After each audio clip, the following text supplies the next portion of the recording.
우리에게 아프리카의 성자로 잘 알려져 있는 엘버트 슈바이처 박사는 독일의 루터교 신학자이자 목사였습니다. 그는 철학자이기도 하고 음악가요, 또한 의사였습니다. 그가 가진 박사학위만 해도 여럿이었습니다. 그는 그가 세상의 자랑과 명예를 다 벗어 던지고 아프리카 밀림으로 들어가 자신의 전 재산을 다 바쳐서 병원을 세우고 헌신하였습니다. 그러나 그곳으로는 몰려드는 환자들을 감당하기에는 역부족이었습니다. 그래서 그는 각지로 다니며 부득이 모금 활동을 하지 않으면 안 되었습니다. 그러던 중에 그는 자신의 고향인 독일의 알자스를 방문하게 됩니다. 그 소식을 들은 많은 그의 지인들과 친척들, 또 각계 인사들이 그가 타고 내릴 그 기차역에 와서 기다렸습니다. 드디어 그가 탄 기차가 역에 도착하였고 환영 나온 많은 사람들과 취재 기자들이 1등실 앞으로 우르르 몰려갔습니다. 그러나 아무리 찾아도 슈바이처는 보이지 않았습니다. 그때 허둥대는 그들의 눈에 기차의 맨 뒷칸인 3등실에서 초라한 모습으로 내려서 플랫폼으로 걸어가는 한 남자가 보였습니다. 자세히 보니까 슈바이처 박사였습니다. 사람들이 달려가 그에게 묻습니다. 아니 박사님, 어째서 3등 칸을 타고 오셨습니까? 이야기를 들은 슈바이처가 빙그레 웃으면서 이렇게 대답을 합니다. 4등 칸이 있어야지요. 그래서 어쩔 수 없이 3등 칸을 타고 왔습니다. 3등 칸을 타고 온 슈바이처 박사의 모습을 보면서 우리는 그가 평생 어떠한 자세로 인생을 살았는가를 미루어 짐작해 볼 수가 있습니다. 여러분, 오늘날 많은 사람들은 스스로를 높이지 못해서 안달입니다. 어떻게든 자랑하고 과시하고 또 자신을 드러내기에 열심이라는 것이죠. 자기가 어떤 사람인가를 알아주기를 원합니다. 나는 대단한 사람이고, 나는 이런 교육을 받았고, 이런 지역에 살고, 이런 경험을 가지고 있는데 다른 사람들이 인정해 주지 않으면 굉장히 마음을 분노가 치밀어 온다는 것이죠. 그러나 참으로 위대한 신앙의 사람들은 슈바이처 박사의 일화에서 살펴볼 수 있듯이 늘 자신을 낮추며 살아갑니다. 얼마든지 세상적으로 자랑할 것, 내세울 것이 있어도 오히려 그러한 부분들을 다 감추면서 겸손히 행한다는 것이죠. 이 시간 우리가 함께 읽은 이 말씀은 오늘 이 세상을 살아가는 우리들이 과연 어떻게 세상을 살아가야 하느냐를 말씀해 주고 있습니다. 누가복음 14장 7절부터 나와 있는 잔치자리의 비유는 1절 말씀부터 이어지는 것으로 볼 수가 있다는 거죠. 그래서 1절 말씀에 보면 안식일에 예수께서 한 바리새인 지도자의 집에 떡 잡수시러 들어가시니 그들이 엿보고 있더라고 기록하고 있습니다. 예수님께서 안식일을 맞아서 회당에서 잘 가르치시고 난 뒤에 한 바리새인 지도자의 집에 청함을 받으셨다는 것이죠. 그래서 이 바리새인의 집에 초청을 받아 많은 바리새인들과 함께 식사를 하시게 되었습니다. 본격적인 식사 시간이 되었는데 이 식사 시간에 큰 문제가 발생했습니다. 함께 초대받아 온 사람들 대부분이 바리새인들이었는데요. 이 바리새인들은 본래 율법에 열심히 있어서 하나님을 잘 믿고자 분리된 거룩한 사람들입니다. 분리되어 거룩함을 추구하고자 했으니까 바리새인들이 얼마나 박수 받을 만한 그런 자격이 있습니까? 그런 취지는 참 좋은데 그 실상은 그와는 달리 신약 성경에서 매우 편협하고 교만한 사람의 대명사가 바로 바리새인이라는 것. 그래서 예수님께 책망받은 사람들이 바리새인과 서기관들, 이런 지도자들이었다라는 겁니다.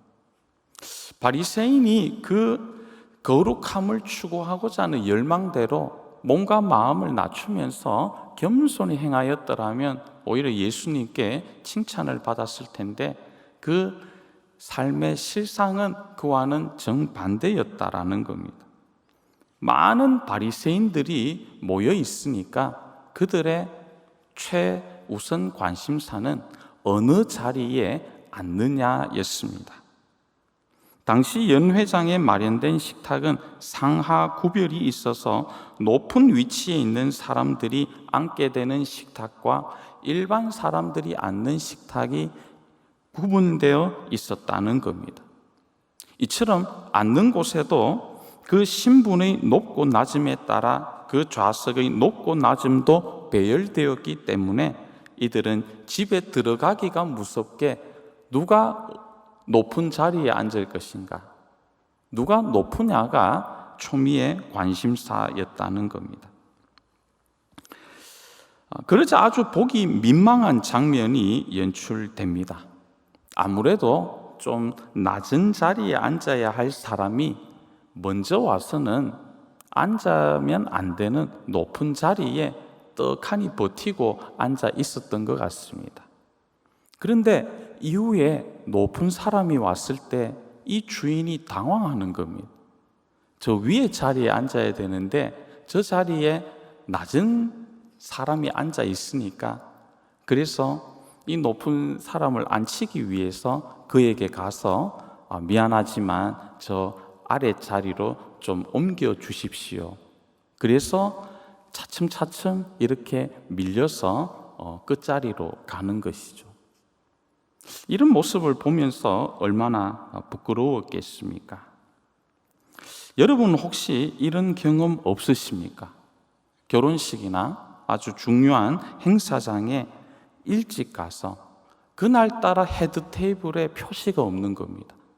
그래서 그냥 앉아도 되는가 하고 앉았고, 사람들이 많이 모이고 이제 쉬기 시작하는데 헤드 테이블이라는 말을 듣고 여기는 앉으시면 안 됩니다. 옮겨 주십시오.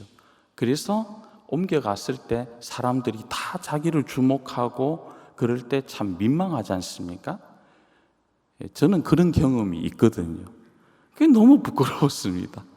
여러분도 한 번씩 다 그런 경험이 있으실 겁니다. 부끄럽습니다. 이제 이 장면을 보신 예수님께서는 그런 경우를 당하지 않는 간단한 요령을 말씀해 주고 있습니다. 8절 상반절에 나오는데 우리 다 함께 읽겠습니다. 8절 상반절 다 함께 읽습니다. 시작. 내가 누구에게나 혼인잔치에 청함을 받았을 때에 높은 자리에 앉지 말라. 높은 자리에 앉지 말라는 겁니다. 또 10절 상반절에도 말씀이 나오는데 다 함께 읽겠습니다. 시작. 청함을 받았을 때에 차라리 가서 끝자리에 앉으라. 끝자리에 앉으라. 예수님의 이 8절과 10절 두 절 말씀을 한 문장으로 딱 연결하면 어떤 말씀이 됩니까? 높은 자리에 앉지 말고 끝자리에 앉으라. 이 얼마나 간단하고 분명한 말씀입니까? 서로 높은 자리를 택하면서 너가 크냐, 내가 크냐, 너가 양반이냐, 내가 양반이냐, 시기하는 사람들. 요즘 우리말로 말하면 너가 돈이 많으냐, 내가 돈이 많으냐, 누가 명예가 더 높으냐, 누가 스펙이 더 좋으냐, 이렇게 여러 가지로 신경 쓰는 것을 보시고 그 마음을 읽으신 예수님께서 이 장면을 비유로 들어 말씀해 주셨습니다. 여러분, 오늘 예수님의 이 비유 말씀에서 핵심되는 사항이 무엇입니까? 오늘 이 자리에 나와서 예배드리는 저와 여러분에게 우리 하나님께서 꼭 전해주고자 하시는 말씀이 무엇일까요? 그것은 바로 겸손입니다. 하나님의 말씀인 성경에는 유독 겸손에 대한 말씀이 참 많이 나와 있습니다. 그 중에서도 대표적으로 빌립보서 2장에 겸손하신 예수 그리스도를 하나님께서 높이셔서 만왕의 왕을 삼으시고 그 앞에 세상이 무릎 꿇게 하셨다고 했습니다. 자기를 낮추시고 십자가에 죽기까지 복종하신 예수님, 가장 바닥까지 낮아지신 그 예수님을 우리 하나님께서는 모든 사람 위에 높여주셨습니다. 또한 베드로전서 5장 5절 말씀에도 보면 서로 겸손으로 허리를 동이라 하나님은 교만한 자를 대적하시되 겸손한 자들에게는 은혜를 주시느니라 말씀하셨습니다. 교만한 사람을 하나님께서 어떻게 하시느냐? 대적하신다라는 것. 반면에 겸손한 자에게는 은혜를 베풀어 주십니다. 잠언 25장 6절과 7절에도 왕 앞에서 스스로 높은 채 하지 말며 대인들의 자리에 서지 말라. 이는 사람이 내게 이리로 올라오라고 말하는 것인데 눈에 보이는 귀인 앞에서 저리로 내려가라고 말하는 것보다 나음이라고 하였습니다. 가서 끝자리에 앉고자 하는 사람은 결코 부끄러움을 당하지가 않습니다. 오히려 모든 사람 앞에서 그러한 사람은 높임을 받고 영광을 얻게 되는 것이죠. 예수님의 생애를 기록한 복음서를 살펴보면 예수님의 간략하지만 일대기가 마태복음부터 요한복음까지 쭉 기록되어 있지 않습니까? 예수님은 인생 전체를 놓고 봤을 때 결코 높은 자리에 앉지 않으셨습니다. 마구간에 태어나셨을 때부터 낮은 곳에 태어나셨다라는 거죠. 예수님은 갈릴리 나사렛에서 성장하셨습니다. 여러분, 갈릴리는 어떤 곳입니까? 수도 예루살렘과는 다른 아주 낮은 곳입니다. 이스라엘 북쪽 지방의 역사적으로 볼 때도 아주 천대 멸시받는 지역이었습니다. 예수님께서는 성장기를 나사렛에서 나사렛 사람으로 사셨다는 거죠. 사역하실 때도 가장 평범하고 가장 소외된 사람, 가장 배우지 못하고 아웃사이더들을 택해서 제자로 삼아 하나님의 위대한 나라를 이 땅에 이루고자 하셨다는 겁니다. 현대인들이 선호하는 엘리트나 인류는 우리 예수님께는 찾아볼 수 없는 단어라는 것이죠. 끝자리에 앉으라고 말씀하시는 예수님 자신의 그 삶의 자리가 바로 끝자리, 변두리, 낮은 곳이었습니다. 예수님께서 그러한 삶을 이 땅에서 사셨다면 예수님의 제자로 평생 살아가고자 다짐하고 결심하며 헌신하는 우리들은 과연 어떠한 삶을 살아야 하겠습니까? 우리들 역시 끝자리에 앉는 인생을 살아가야 할 줄로 믿습니다. 오늘날 많은 성도, 많은 교회들이 저마다 좋은 교회가 되고자 무단히 노력하고 있습니다. 여러분, 어떤 교회가 좋은 교회, 은혜로운 교회입니까? 끝자리에 앉으려는 교회가 좋은 교회입니다. 어떤 공동체가 좋은 공동체, 은혜로운 공동체입니까? 끝자리에 앉으려는 공동체. 그 공동체에 가면 온통 겸손이 넘쳐나고 품고 안아주고 격려함이 있는 마음이 낮은 그곳이 바로 은혜로운 공동체입니다.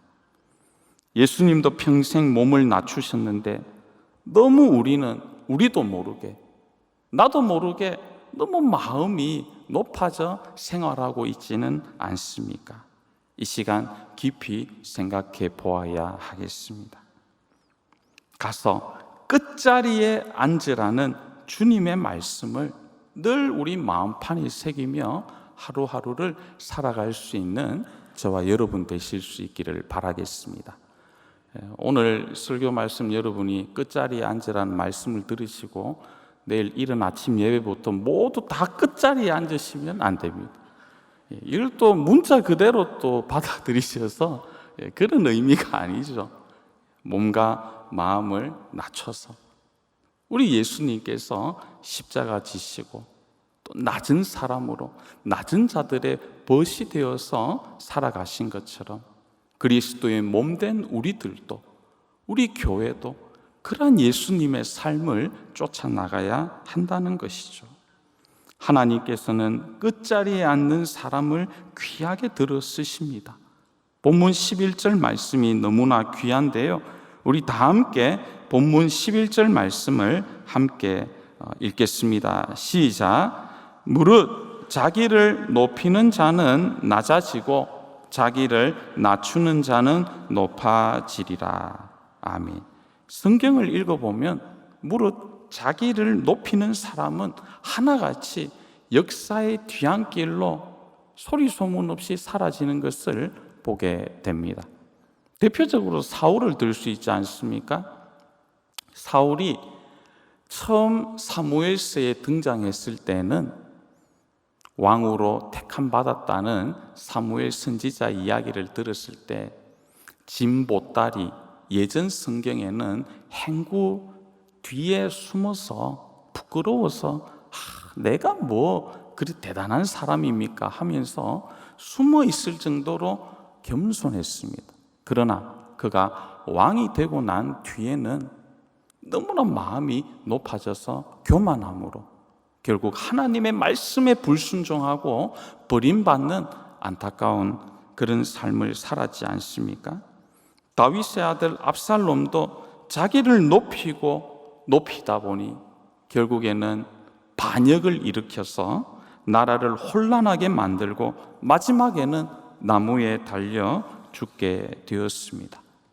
그런가 하면 신약 사도행전 12장에 보면 헤롯이 백성들 앞에서 어느 날 연설을 했는데 아주 명연설을 했습니다. 그래서 감동받은 많은 백성들이 이렇게 이야기를 하죠.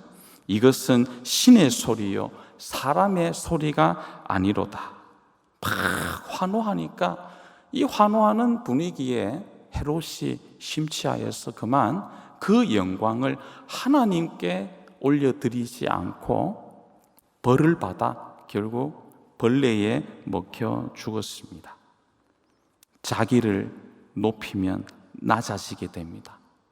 그래서 언제나 낮은 자세로 몸과 마음을 낮춰 생활할 수 있는 저와 여러분이 되어야 할 것입니다. 그러할 때 하나님께서는 우리를 하나님께서 가장 필요한 곳으로 써주시고 귀하게 우리를 사용하실 것입니다.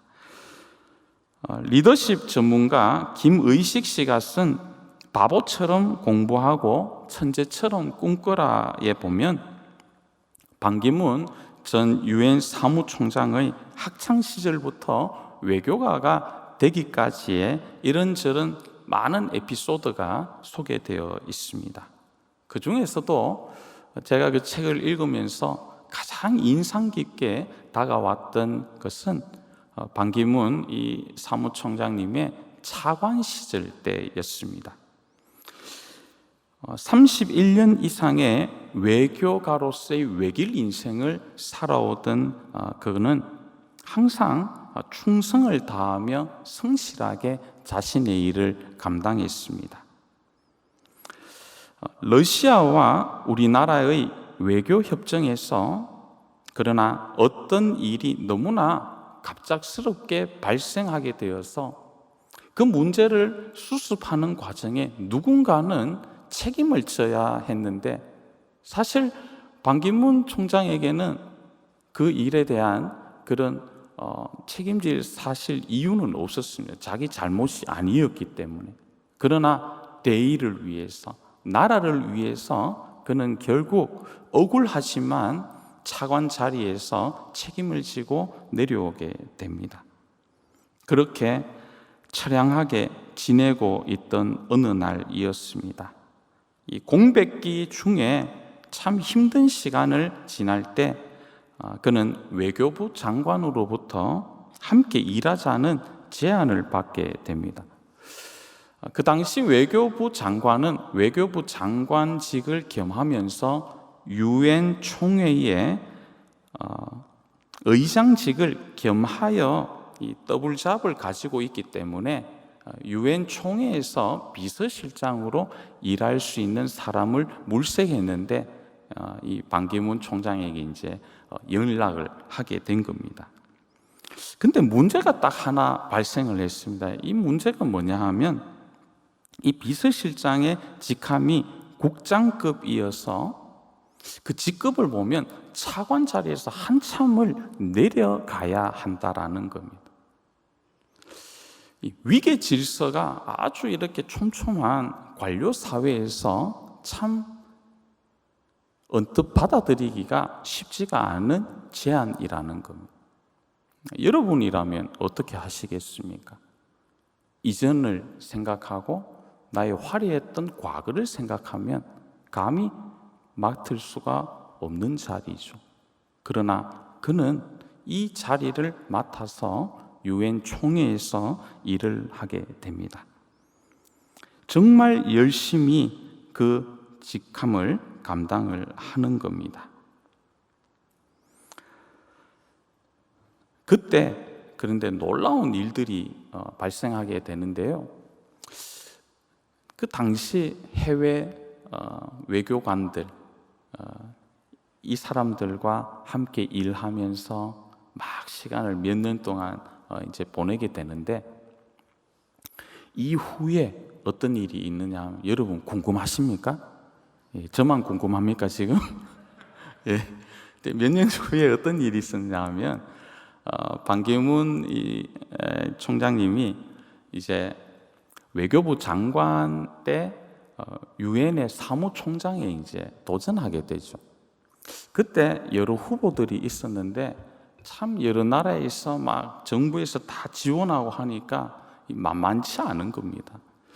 근데 이 투표를 하는데 몇 년 전에 실무진에서 열심히 일했던 그 외교관들이 그 나라의 외교 장관이 되어 있더라는 것.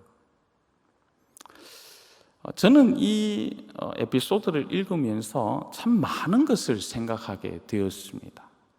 만약에 나의 자존심을 세우고 또 나의 화려했던 과거와 이전의 것을 생각했더라면 과연 그가 그러한 자리에 갈 수 있었을까 였습니다. 한참을 낮추어서 갔을 때, 끝자리에 앉았을 때 그 자리가 바로 그의 인생의 터닝 포인트가 된 것이지요. 많은 사람들은 높은 자리에 앉고자 합니다. 그러나 여러분, 높이 올라갈수록 더 많이 긴장하고요, 마음이 편하지가 않습니다. 스트레스도 많이 받습니다. 높은 자리에서는. 그래서 정상에 서면 마음 터놓고 정말 이야기를 나눌 상대가 좀처럼 없습니다. 그러나 낮은 자리로 내려오면 모두가 나의 친구가 됩니다. 마음이 편안합니다. 너무나 좋은 것입니다. 낮추면 뭐든 맛있습니다. 혹시 입맛이 없는 분이 있으십니까? 너무 수준이 높기 때문에 입맛이 없다라는 것. 조금만 우리의 눈을 낮추고 우리의 입을 낮추고 우리의 귀를 낮추고 우리가 귀도 낮추면 어떤 설교도 은혜가 될 줄로 믿습니다. 우리도 모르게 자꾸 최고의 설교를 들으려고 마음을 자꾸 높이다 보니까 그 어떤 설교를 들어도 감동이 없다라는 거죠. 그래서 우리의 머리도 낮추고 우리의 마음도 낮추고 우리의 자세를 하나하나 다 낮춰서 끝자리에 가게 될 때, 그곳에 하나님께서 예비해 놓으신 큰 은혜와 축복이 있는 줄로 믿습니다. 제가 마지막으로 지난 8월 12일부터 우리 청년들과 함께 이 보령의 그 무창포 지역 여름 아울리치를 다녀온 이야기를 잠시 나누고 말씀을 마치겠습니다. 3박 4일 동안 이제 33명의 우리 청년 산부 우리 회원들과 함께 이 무창포 지역을 중심으로 해서 마을 전도, 또 여름 성경학교, 그리고 의료 선교, 마을 레크레이션 등의 여러 사역을 저희가 이제 하고 왔습니다. 한 350명 정도 모이는 살고 있는 그 무창포 지역에 사실 청년들을 잘 이렇게 볼 수 없다고 합니다. 청년들이 굉장히 귀한데 30명 넘는 우리 청년들이 거기에 가서 함께 일을 했는데요.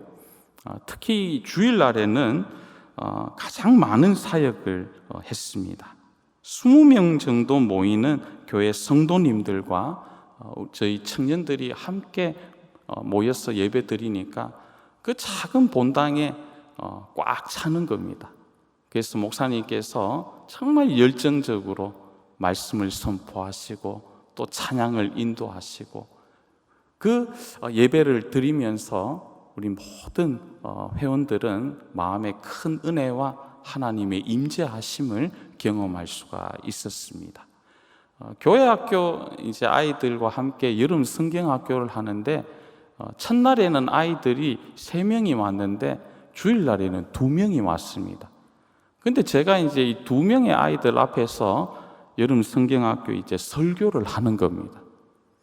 근데 아이들이 너무 설교를 열심히 듣는 겁니다. 근데 눈은 아래를 바라보고 있었습니다. 그러면서도 예배를 드릴 때 진지하게 예배를 드리고 하나라도 더 알고자 하는 이 아이들의 그 순수한 마음이 느껴졌기에 참 개인적으로 감사했습니다. 예배가 마치고 난 뒤에 우리 어르신들이 차츰차츰 오셔서 우리 의사 선생님들과 함께 의료 선교를 이렇게 하는데요. 어르신들이 이제 대기를 할 때 우리 청년들이 손 마사지도 해드리고 또 발 마사지도 해드리는데 특히 발 마사지를 할 때는 발을 씻어 드리는 겁니다. 근데 발을 씻어 드리니까 어르신들이 너무 감탄을 하시는 거예요. 우리 아이들도 이러지 않는데 하면서 저희들이 말벗도 되어 드리고 최선을 다해서 주님의 사랑을 전했습니다. 저녁 시간에는 함께 노래를 부르면서 또 어르신들의 또 마음을 또 만져 드렸습니다. 이틀 동안 저희들이 중점적으로 사역을 하고 그러다 보니까 특히 주일날 저녁에는 너무 몸이 피곤한 겁니다. 모두 다 지쳐서 몸은 힘들지만 편의점 가서 아이스크림 하나씩 다 1,000원짜리 아이스크림 먹으면서 숙소로 갈 때 많은 청년들이 그러더라. 목사님, 이 맛은 꿀맛입니다. 제가 생각해 봤습니다. 좋은 커피숍, 카페에서 비싼 아이스크림을 먹었을 때도 감동이 있지만 그렇게 끝자리에 앉는 마음으로 마을을 섬기고 또 작은 교회에 가서 함께 예배드리며 그 예배당을 가득 채울 때 그 기쁨을 우리 청년들이 누리며 또한 보람을 느꼈다는 생각을 해 보았습니다. 오늘날 많은 사람들이 행복을 찾고자 하고 기쁨을 찾고자 하고 보람을 찾고자 하지만 높은 마음을 가지고 기준이 높아서는 그러한 것을 찾지 못할 것입니다. 진정 우리 하나님께서 마련하시고 예비해 두신 그 기쁨과 인생의 행복은 끝자리에 있는 줄 믿습니다. 늘 끝자리를 향하여 나아갈 수 있는 저와 여러분 될 수 있기를 바라겠습니다. 함께 기도하겠습니다. 하나님 아버지, 참 감사합니다. 우리는 마음이 높아서 낮은 곳으로 가기를 싫어합니다. 섬기기보다 섬김을 받기를 원하고 내가 어떤 사람인지를 드러내고자 얼마나 교만하게 살아가고 있는지 모릅니다. 아버지 하나님, 우리도 예수님처럼 낮은 곳으로 갈 수 있게 하여 주시고 주님을 닮아갈 수 있는 겸손한 사람들이 되게 하여 주시옵소서. 아버지 하나님께서 가신, 우리 주님께서 가신 그 길을 따라갈 수 있는 우리들이 되게 하여 주옵소서. 우리 구주 예수님의 이름으로 기도드립니다. 아멘.